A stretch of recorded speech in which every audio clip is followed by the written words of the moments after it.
This is a test of NOAA Weather Radio's warning device. During potentially dangerous weather situations, specially built receivers are automatically activated to warn of impending hazards. When there is a threat of, or existing severe weather, the test is postponed until the first available good weather day. Reception of this broadcast, and the warning alarm, will vary at any given location. This variability, normally more noticeable at greater distances from the transmitter, may occur even though you are using a good quality receiver in perfect working order. The warning alarm will be activated for warnings in selected watches affecting locations in portions of West Kentucky, Southeast Missouri, Southern Illinois, Southwest Indiana, and Northwest Tennessee. This concludes this test of NOAA Weather Radio's warning device.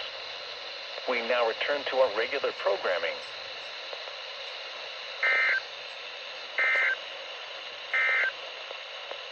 Now for the official